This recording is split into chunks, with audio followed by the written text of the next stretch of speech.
hace un mes yo le transmití una invitación del ministro Alejandro Gaviria a la señora Ruth Dreyfus para venir a este evento. Ella no podía por complicaciones en su agenda, entonces mandó el mensaje que voy a leerles a continuación. Mucho me hubiera gustado poder acompañarlos hoy en este seminario organizado por el ministro Alejandro Gaviria, a quien agradezco su amable invitación. Otros compromisos me impiden poder estar con ustedes hoy, pero evidentemente que seminarios de este tipo son la vía apropiada para mejorar a nivel nacional el acceso a los medicamentos. El panel de alto nivel del Secretario General de Naciones Unidas sobre el acceso a medicamentos, que tuve el honor de copresidir, buscaba ante todo propuestas concretas que los países pudieran incorporar en sus políticas nacionales de salud para mejorar el acceso a los medicamentos esenciales a todos los ciudadanos. Una de las conclusiones más importantes del informe es que nos enfrentamos hoy a un problema global que afecta tanto a los países desarrollados como a los países en desarrollo, como a Colombia, como también a los países desarrollados, que empiezan a tener problemas para financiar medicamentos, como es el caso de los nuevos tratamientos para la hepatitis C.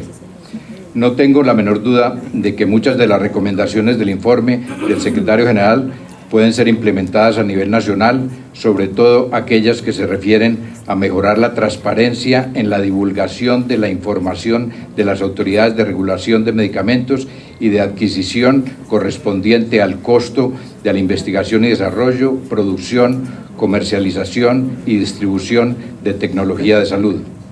Les deseo muchos éxitos en sus deliberaciones, que espero puedan contribuir a mejorar el acceso a los medicamentos y tecnologías para todos los ciudadanos colombianos y servir de ejemplo para los países de la región.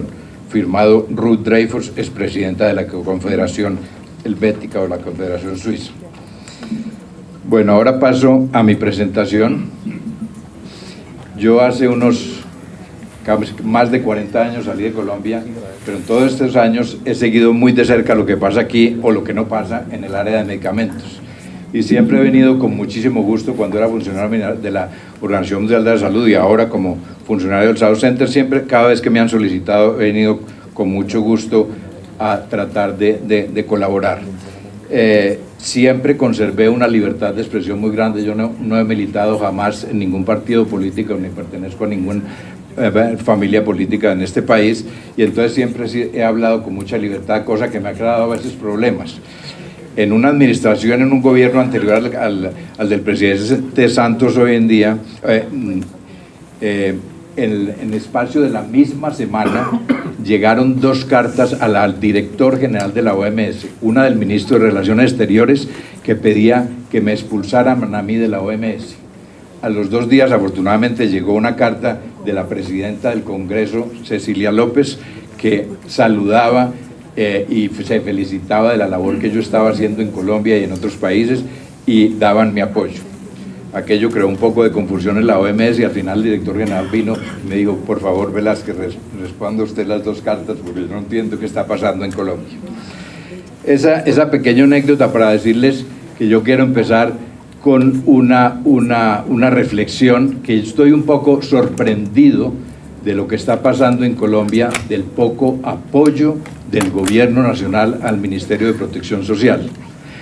Da la impresión que el ministro Alejandro Gaviria está nadando contra la corriente, como es la portada de su último libro, Ministro, nadando contra la corriente, el único que sabe llevar la contraria. Yo creo que el mensaje que yo daría, primero que todo, al gobierno es que sus colegas y el gobierno nacional y la oficina de patentes de este país, el Ministerio de Comercio y el mismo presidente apoyen lo que está haciendo aquí, porque yo sé que Colombia tiene muchísimos problemas en el sector salud, muchos y muy graves, pero en materia de medicamentos, como acaba de decir el ministro, se está haciendo lo correcto. Se está haciendo lo correcto y muchas personas como el profesor Correa o Francisco Rocio, yo cuando viajamos por otros países siempre estamos poniendo de ejemplo la experiencia de Colombia. El segundo punto o comentario que quería hacer muy rápidamente y con todo respeto, y le agradezco mucho las palabras que dijo la representante de la OPS, quiero recordarles una cosa, y es que el informe del secretario general de Naciones Unidas sobre el acceso a medicamentos, el secretariado de la OMS se rechazó a discutirlo en el Consejo Ejecutivo de la OMS que tuvo lugar en enero de este año, y que es gracias a Colombia, porque las cosas malas hay que decirlas y las buenas también, gracias a Colombia, al señor viceministro, una intervención del señor viceministro, que este punto va a ser discutido en la Asamblea Mundial de la Salud, que tendrá lugar en mayo de este año, es decir, exactamente dentro de un mes. Bueno, voy a pasar rápidamente a la presentación. ¿Cómo pasamos aquí?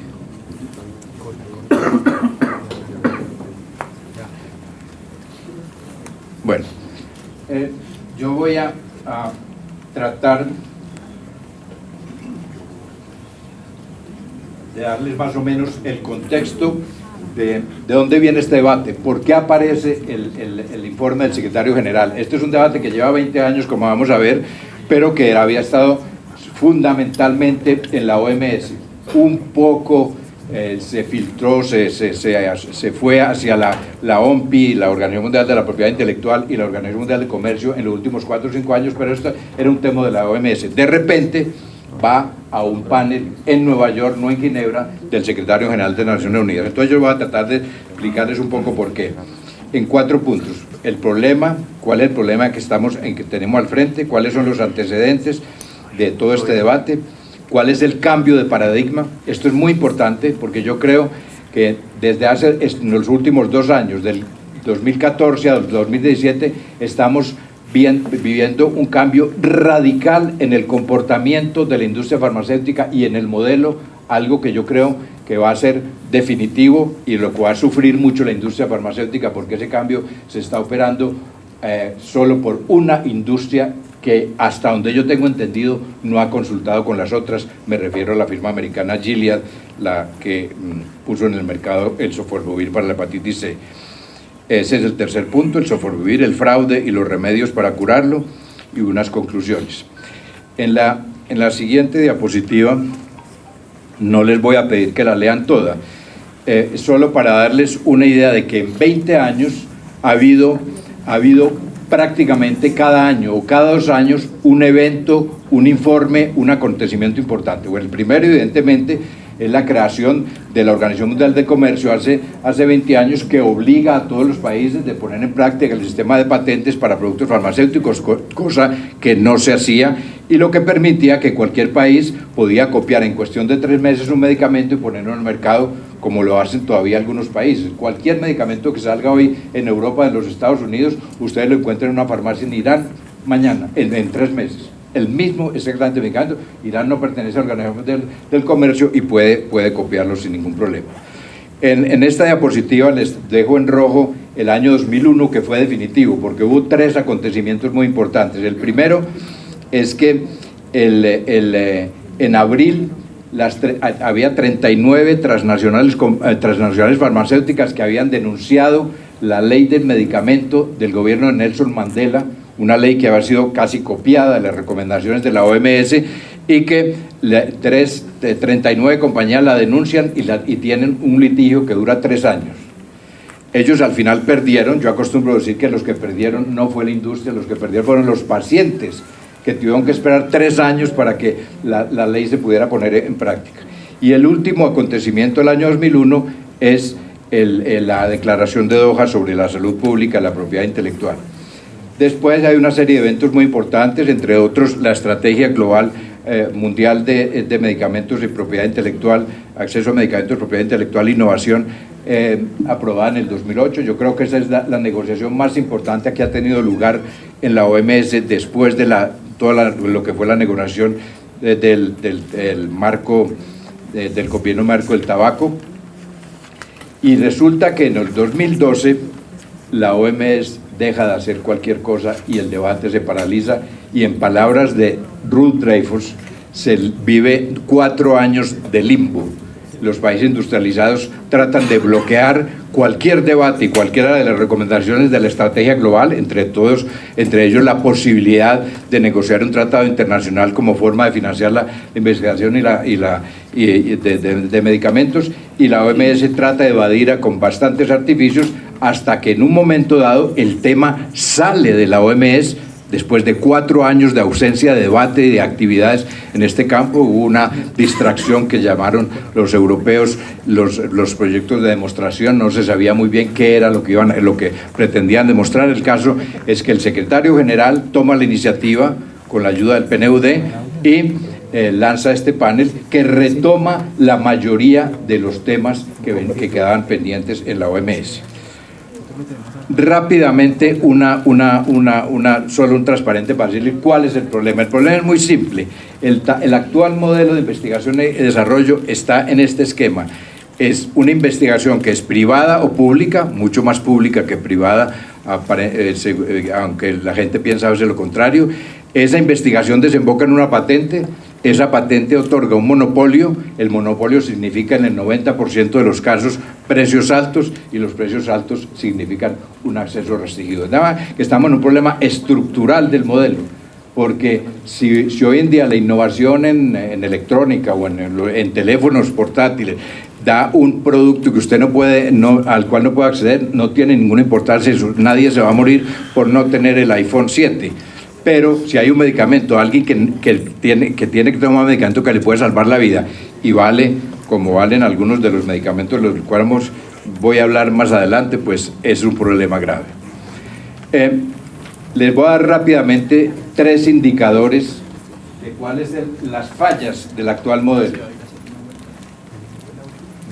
Evidentemente que hay muchas otras, y eso las otras fallas las trata el informe del panel de alto nivel. Voy a concentrarme solo en 3 que me parecen fundamentales. Primero, la falta de transparencia en los costos de investigación y desarrollo. Segundo, la innovación farmacéutica viene bajando significativamente, y vamos a ver, son cifras aterradoras, y los precios altos que están impidiendo el acceso. En lo que se refiere a la falta de transparencia, miren, estamos 80 años después de que se creó la industria farmacéutica tal como existe hoy, y todavía no nos hemos podido poner de acuerdo cuál es el costo de una nueva molécula. Este instituto de Boston nos dice, hace 3 años sacó un informe diciendo que una nueva molécula, el costo de desarrollo de una nueva molécula era de $2.500 millones. Académicos ingleses de la London School of Economics en el 2011 dice que no, la media sería de $43 millones una nueva molécula. Y esta iniciativa que no tiene carácter lucrativo, una fundación DNDi, lleva 10 años ya poniendo algunos medicamentos en el mercado, han puesto unos 10 medicamentos en el mercado, y ellos dicen, nosotros nos han costado entre 100 y 150 millones de dólares el poner en el mercado. Veamos rápidamente lo que es la disminución de la innovación. Estos son una investigación publicada el año pasado de la revista Prescrire, que es una revista independiente de información farmacológica de Francia, probablemente, en mi opinión, la mejor que existe hoy en día en Europa por lo menos, y nos dice que los medicamentos puestos en Francia, es decir, cualquier medicamento que salga en el mundo entero, se supone que un mercado como el mercado francés, donde hay 65 millones de habitantes y donde el Estado reembolsa todos los medicamentos, pues es ahí donde la industria trataría de registrar los medicamentos. Pues ellos nos dicen que allá hace unos 10 años el nivel de nuevas moléculas con alguna importancia terapéutica era del orden de 20 productos. Y va descendiendo. En el año 2014 hay unos medicamentos, porque estaban los medicamentos contra la hepatitis C justamente, y el año 2015 fueron otra vez 3 productos. ¿Quiere decir que están entrando 3 productos al mercado? No, todos sabemos muy bien que están entrando cientos, a veces miles de productos farmacéuticos al mercado. Bueno, pasamos a los precios altos. El sofosbuvir, del cual les hablaba, que puso en el mercado la firma Gilead Sciences hace un par de años, salió al mercado a un precio de $84.000 por un tratamiento de 12 semanas, lo que significa que cada cápsula vale $1.000. Y el equivalente en euros de 57.000 en Europa. El segundo punto, de los 71 medicamentos que se ha puesto contra el cáncer en los que ha aprobado la FDA en los Estados Unidos en los últimos 12 años, la mayoría cuestan más de $100.000. Es decir, por eso insiste en su mensaje Ruth Dreyfus, insiste, tal vez la novedad más grande de todo el informe del panel de alto nivel es que estamos ante un problema global, un problema universal que afecta tanto países desarrollados como países en desarrollo.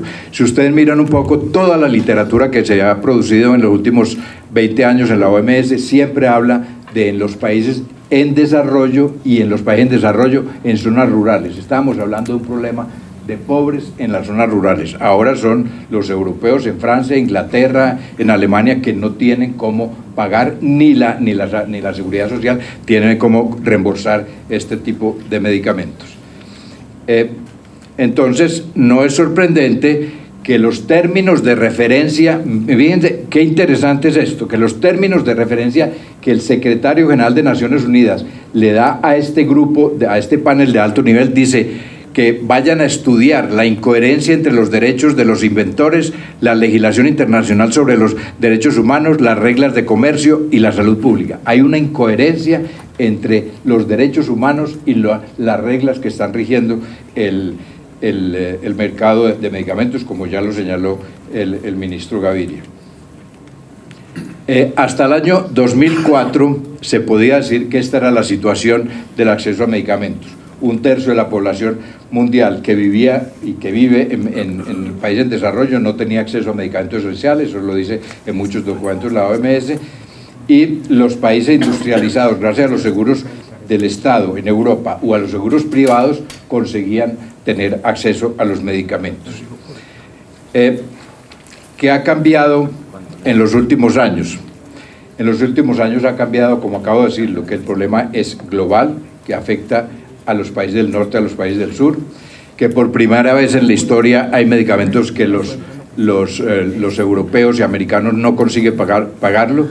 En España se calcula que hay 700.000 personas que viven con hepatitis C, de las cuales hoy en día están más o menos 15.000 personas recibiendo el tratamiento. La misma situación en Francia, se calcula que son 250.000 personas. El problema se le está dando ahora un enfoque más de derechos humanos que de comercio.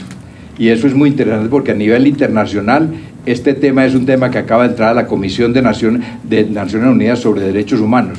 Lo mismo debía pasar a nivel nacional. Esto no es un tema de comercio, ni esto es algo que deba o que pueda o que tenga que liberar el Ministerio de Comercio de este país y de ningún otro. Estamos hablando de un derecho de los ciudadanos que tiene que seguir otros parámetros. Las patentes de medicamentos no las podemos seguir manejando como se están manejando los patentes para computadores o automóviles. Entonces, el cambio de paradigma que ha habido consiste, yo diría, en tres. Hay un medicamento que cura. Les recuerdo, para los que conocen el mundo del medicamento, que son la mayoría que están aquí, que en los últimos 20 años la industria farmacéutica, el 90% de los medicamentos que estaba poniendo en el mercado son medicamentos para tratar las enfermedades y para tratarlas de por vida, incluido el VIH, incluido la hipertensión, la diabetes, etcétera. Era para tratar la enfermedad y no para curar. Recuerden que los primeros 20, 30 años de la industria farmacéutica los medicamentos curaban, como los sulfamidas, como los antibióticos. Ahora parece que no es suficientemente rentable poner en el mercado un medicamento que va a curar en cáncer, y hay escándalos en Francia sobre esto de medicamentos que no se ponen en el mercado al final, porque el departamento comercial está por encima del Departamento de Investigación de las Industrias, y entonces ellos al final, cuando dicen este medicamento es mejor que el que está en el mercado ya, el Departamento Comercial de la Industria puede decir no será rentable, no lo ponemos en el mercado. Hay ejemplos que pueden leer ustedes en la literatura. El segundo cambio en el paradigma es un precio inaccesible para el norte y para el sur. Y el tercero es algo muy interesante que significa el cambio del modelo, que en mi opinión es aquí donde la industria Gilead americana está embarcando irresponsablemente al resto de la industria internacional y que le va a costar mucho en términos de imagen. Por primera vez ellos desligan. Ya los activistas y las ONGs venían desde hace 20 años diciendo que hay que desligar el costo de producción y desarrollo de un medicamento del precio. Estos hacen, Ruth Dreyfus decía hace 3 semanas en una universidad en Ginebra, que estos hicieron un delincas maléfico o perverso. Estos desligaron lo que es el precio del costo. Vamos a ver el costo del sofosbuvir, el tratamiento de 12 semanas que venden a 84.000, el costo es de $60, no de cada píldora, del tratamiento. Entonces, ¿estos qué hicieron? Estos dijeron, no, vamos a desligar por completo y no vamos a basar, como se había hecho en toda la historia de la industria farmacéutica, que la industria había tratado siempre de argumentar que los costos de investigación eran muy altos para poder fijar precios relativamente altos, y entonces muchas veces inflaban artificialmente los costos, etcétera, pero siempre había una cierta relación. Ahora ellos dicen abiertamente, no nos interesa, y vamos a poner el precio del precio que el país pueda pagar. Yo asistí a la comisión del Congreso en España, donde hubo las negociaciones con Gilead, y ellos decían, España es un país rico, ustedes pueden pagar estos precios, el ingreso per cápita es tanto, ustedes pueden pagar mucho más. Y con esos argumentos, en 3 meses llegaron a una negociación, a un acuerdo en que en España el precio era de $13.000 por tratamiento y no de 84.000, cuando en Francia, el país vecino, está pagando 40.000, fruto de una negociación también, de manera que hay toda una anarquía en eso. Entonces hay un cambio de modelo. Yo creo que hasta el momento del sofosbuvir, que va a partir la historia del debate, la industria farmacéutica era una industria al servicio de la salud pública de los pacientes. Hoy en día la industria farmacéutica es una industria que está al servicio de sus accionistas, primero, y después de los pacientes. Es una industria financiera. Y ustedes miren, consultan un poco la literatura, la industria, el medio de beneficio de la industria de la gran industria farmacéutica hoy en día es de 16%. Las otras industrias que le siguen, las más rentables, armamento, automóvil y la industria financiera, tiene beneficios de 3.1. Entonces, en la sociedad actualmente le estamos permitiendo que la industria farmacéutica haga un 16% de beneficio. Entonces, ya están dando un paso a lo que dio ya hace muchos años la industria del alimentos. Todo el mundo sabe que las plantaciones internacionales en todos los países de cacao, de algodón o de soya no son para alimentar a la gente, son sobre todo para una especulación financiera a través de las materias primas que van de un país a otro, y se hacen beneficios para la persona que tiene acciones en la bolsa de Nueva York. Esto es de la industria farmacéutica. Gilead está tratando de embarcar la industria en este descalabro, en esto que yo considero un descalabro, porque esto le va a costar mucho, porque yo creo que en algún momento, y estamos llegando a él, llegamos a él en el momento en que las personas, los ciudadanos de los países industrializados, sobre todo en Europa, que tenían acceso a medicamentos desde hace 3 generaciones como un derecho de los ciudadanos, van a protestar y van a ir a la calle, y el gobierno que esté ahí va a salir. Rápidamente, para mostrarles un poco lo que ha hecho esta firma Gilead, en los primeros 3 meses del 2016 vendieron $40.000 millones. Los beneficios en el 2015 fueron de $18.000 millones, y entonces aquí uno se puede preguntar, ¿y los 20 años de duración de la patente para qué? Estos en el primer año de ventas recuperaron toda la inversión, que la inversión, como saben ustedes, ellos no hicieron la investigación, sino que compraron todo un laboratorio que había descubierto, que había encontrado este medicamento. Aquí está rápidamente, esto fue presentado en Durban el año pasado en la conferencia de SIDA, el desglose del costo de producción, y ellos llegan al final aquí en este último cuadro, el precio del genérico sería de $62 por tratamiento, que incluiría ya una margen de beneficio del 50% a $62. Esto es un gráfico para mostrarles a ustedes la anarquía que hay en lo que son los precios, es decir, Alemania está pagando 50.000, Francia está pagando, les decía, 40.000, Inglaterra, etcétera, etcétera, y cuando en la India se consigue hoy el tratamiento completo a $200, menos de $200. ¿Por qué?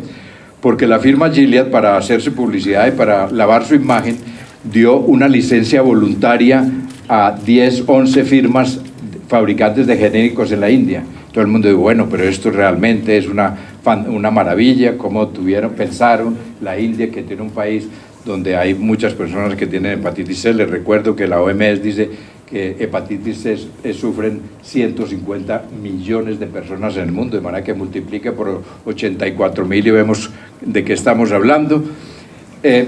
Y resulta que Gilead dio esas licencias voluntarias, y cuando uno mira el mapa de cuáles son los países que benefician de la licencia voluntaria, pues nos da que prácticamente el mundo entero está en rojo, que no puede beneficiar. Aquí entiendo en Latinoamérica el único país que podría beneficiar de la licencia voluntaria de Gilead sería en Bolivia.